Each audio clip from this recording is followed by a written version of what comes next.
Hello everyone! Ang video na ito ay about sa Taiwan-Philippines marriage. Para po magka-idea kayo kung paano i-process yung mga papel o dokumentong kakailanganin at para din po makatulong sa mga nagpaplano ng magpakasal at walang balak kumuha ng agent. For the first step, we need to prepare all the necessary documents for applying a legal capacity. Ang legal capacity ay makukuha sa Taiwan Embassy sa Pilipinas o TECO. Ito po ay matatagpuan sa 41 floor, Tower 1 RCBC Plaza. First step for the Filipino citizen ay kumuha ng PSA copy of birth certificate at SIN-UMAR o Certificate of No Marriage. Kung ikaw ay nasa Taiwan pa, at gusto mong mapabilis ang proseso ng iyong mga papers, pakuhain mo na ang iyong nanay o kapatid ng mga nasabing dokumento. At dahil magpapakuha ka sa kanila, kailangan mong gumawa ng authorization letter together with the copy of your valid ID. About sa authorization letter, kahit gumawa ka na lang ng handwritten tapos picturean mo, then ay paprint na lang ng kung sino man ang kukuha para sa'yo. Kapag nakuha na po ang PSA copy ng birth certificate at SIN-UMAR, kailangan naman po itong ay pa-apostil sa DFA, kailangan din po ng authorization letter. Sa pagkuha po ng PSA at pagpapa-apostil ay kailangan po ng online appointment kasi nga po hindi kayo yung kukuha. Pero kung ikaw naman mismo ang kukuha at may national ID ka na, hindi na po kailangan ang online appointment sa PSA. Pero kung wala ka pang national ID, kailangan mo munang mag-online appointment. Sa apostil naman po, kung ikaw mismo ang may-ari ng documents, hindi na po kailangan ng appointment. Paalala po, dapat ay immediate family ang kukuha at with appointment po ang pagkuha ng PSA at pagpapa-apostil. Kung may agent naman po kayo, ang kailangan nyo ay SPA o Special Power of Attorney.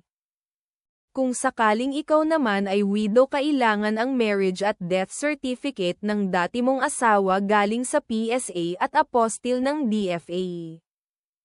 At kung sakaling may anak naman, kailangan din ang kopya ng PSA birth certificate at apostil din galing sa DFA para sa Taiwan citizen naman. First, kailangan niyang kumuha ng household registration authenticated by the Ministry of Foreign Affairs and notarized by the District Court of Taiwan. Ito ay yung parang birth certificate nila. Kailangan ng English at Chinese version, tig-2 piraso. Kung divorce naman siya, kailangan niya din ng divorce certificate. Authenticated by the Ministry of Foreign Affairs, notarized by the District Court of Taiwan. Regarding nga pala sa household registration, pagkalipas ng 3 buwan pagkakuha nito at hindi nagamit ay may expired ito. Proof of employment. Ito naman ay makukuha sa company kung saan siya kasalukuyang nagtatrabaho. At kung sakali namang wala siyang trabaho sa kasalukuyang nagpa-process kayo ng legal capacity, kailangan niya ng bank statement at proof of asset. Labor insurance record. Ito naman ay makukuha sa Ministry of Labor sa Taiwan. Taiwanese national ID. Kung sakaling ang Taiwanese ay ipinanganak sa Pilipinas, kailangan niya ding kumuha ng PSA birth certificate at SIN-UMAR. At kailangan din itong ipa-apostil sa DFA, at para naman sa application form, ito naman ay makikita sa website ng TECO. Search nyo sa Google ang roc-taiwan.org. Ito naman ang mga bagay na pareho ninyong kailangang ihanda. Number 1. tig-2 pirasong 2x2 picture. Number 2. Duly accomplished personal data sheet. Ito po ay parang biodata. Lahat ng mga personal information nyo, kasama din po dyan yung love story nyo, dapat po ay hindi magkaiba ang kwento nyong dalawa. Number 3. Questionnaire po, dito naman po dapat ang sagot ninyo ay magkatugma din. Ang mga tanong po ay paano kayo nagkakilala, saan kayo nagkakilala, Gaano na kayo katagal? Paano kayo mag-usap, mga ganyang tanong lang. Makikita nyo po yung answer sheet na yan sa website ng TECO sa roc-taiwan.org.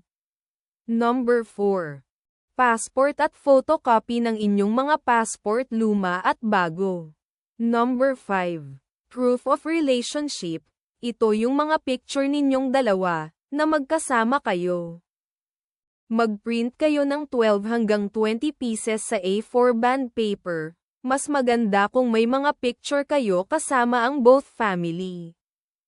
Para po pala doon sa application form, ang ilalagay po sa purpose ay for legal capacity. Para naman po sa submission of documents. Lahat po ng papel na isasubmit sa TECO ay dapat sa A4 bond paper. Kung nakompleto na po ang lahat ng requirements ay